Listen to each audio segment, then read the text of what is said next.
Hello, welcome to Driven It Tinker Time.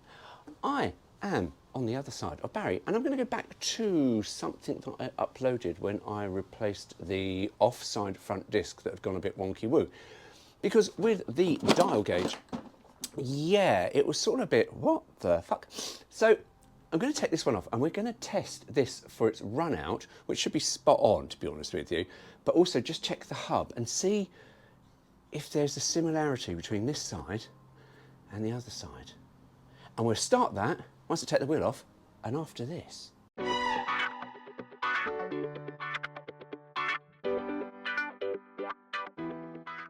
So here we are.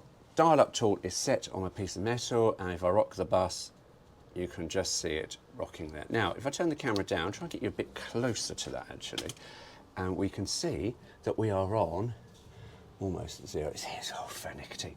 Now, if I rotate the wheel, or hub I should say, we go up to, what are we going up to? About 5, bouncing around between 5 and 10. There we go, 10, orbit, bounce, bounce, bounce, bounce, bounce. So we're going to come back all the way down to where we are again. And there we are, 0. So, what does that tell us? That the near side disc is not buggered. It's not buggered, as you can tell, it sort of goes, but that's more vibration from the needle on the dial-up tool than what's actually going on. So it's like, right, this disc is fine. Do I need to change this disc? Yes, I do. And I will show you why, hopefully I'll remember to do it, why I'm doing it, because they're different brands. And yeah, there is a slight discrepancy. And I noticed something else when I changed to these ones with the thread length. So yeah, what caused that disc to go wonky woo? I'll come back to you on that because I think I have an idea, but we'll check on this side first.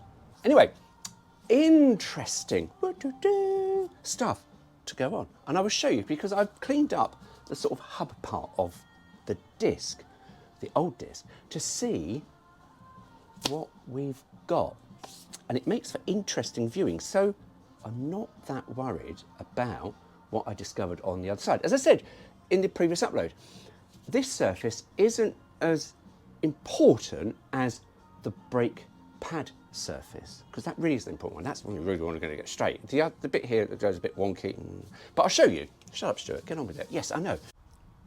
So here we are, it's all set up. I've just discovered something, my magnet and torch.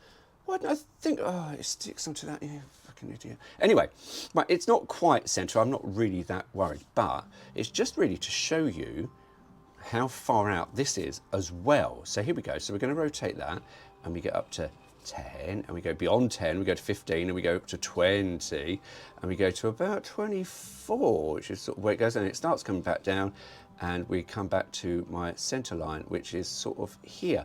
So it's, again, it's like the other side. It's about 0.20 of a mil out.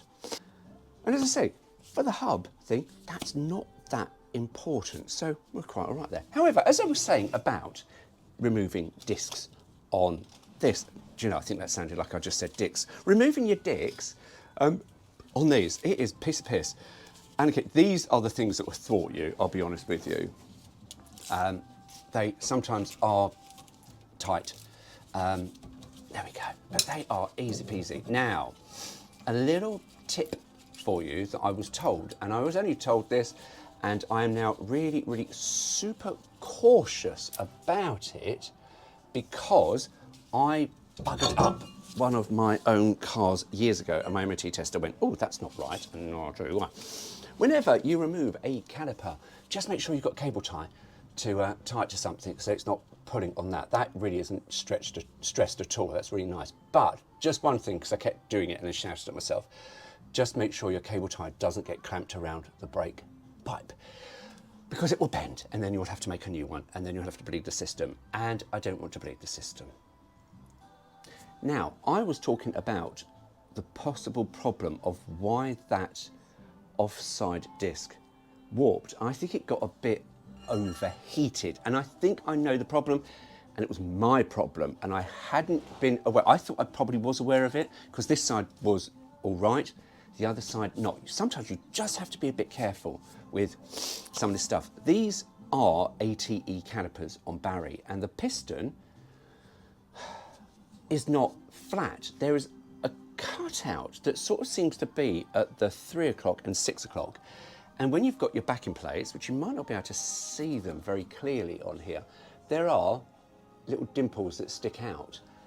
They have to locate into the piston at the 3 o'clock and 6 o'clock. Now, they are not, I can tell you, symmetrical.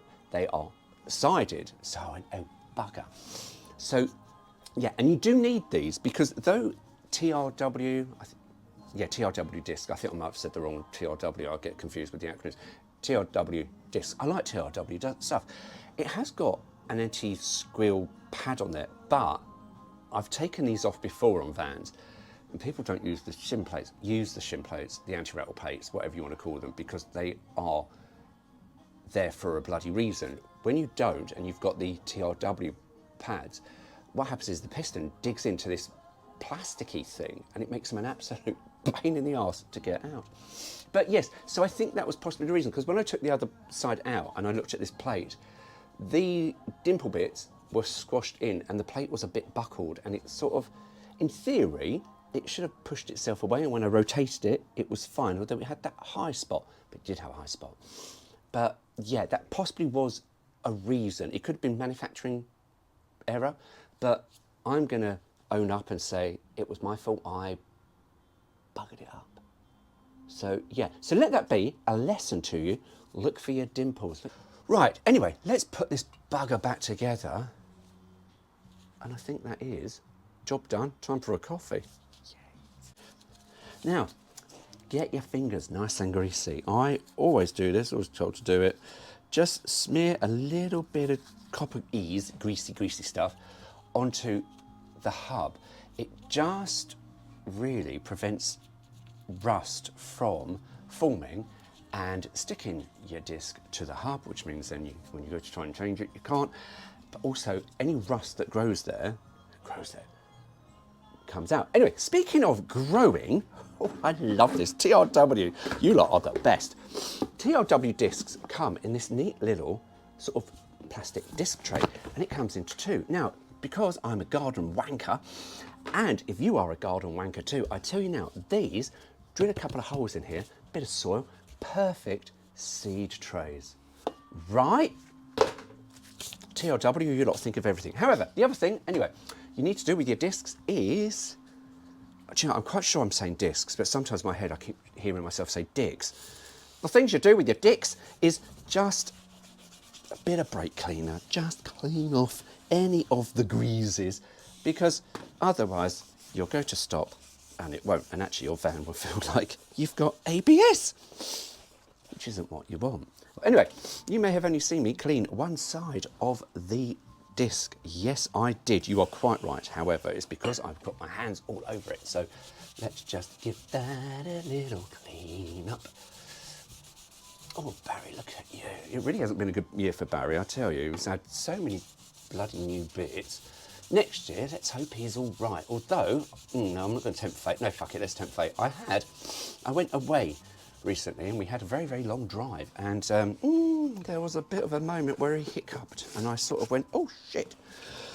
Yeah, not sure what that was all about, but you know, there we go. Right, anyway, I will show you actually on the caliper what I'm on about with this 3 o'clock, 6 o'clock bit. Hang on, bear with. No, oh bloody hell.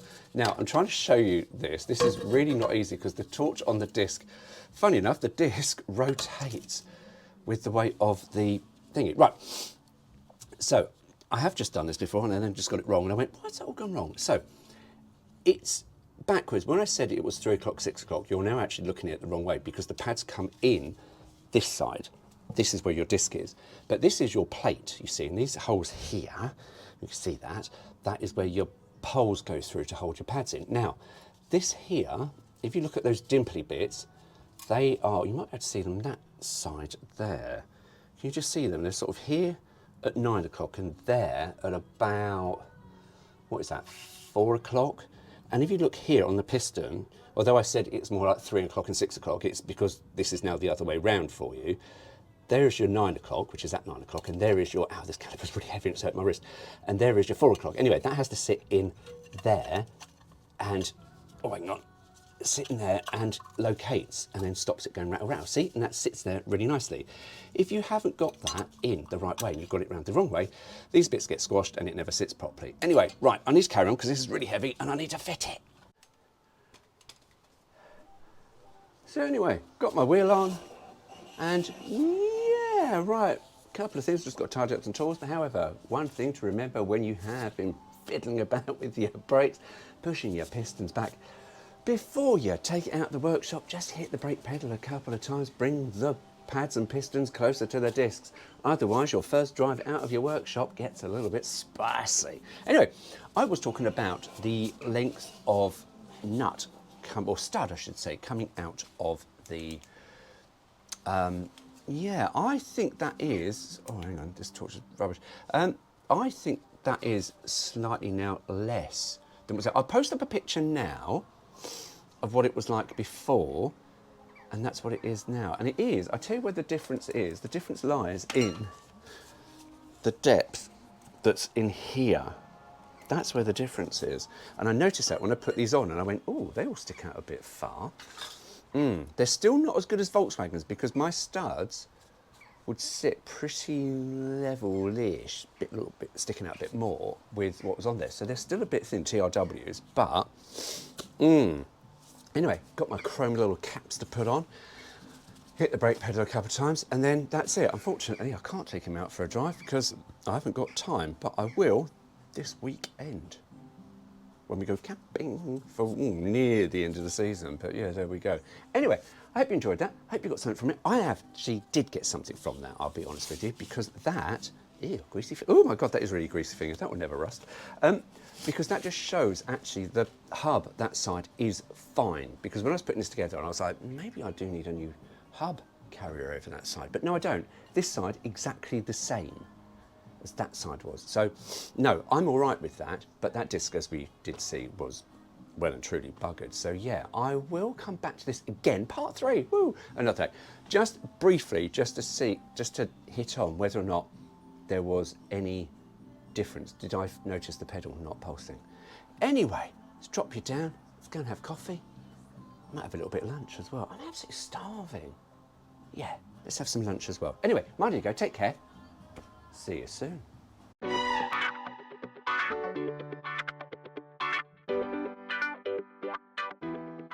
Here, you can see the dimple bit here at your, I say 6 o'clock, it's actually more 7 o'clock and 3 o'clock. So there, so that has to go in there. Hang on, where are we? No, not. Do you know what? I've got that wrong. Oh, you know why I've got that wrong?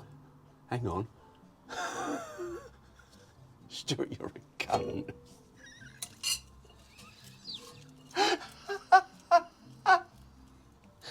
I'm putting it in backwards. Oh, Stuart, you're a fucking knob.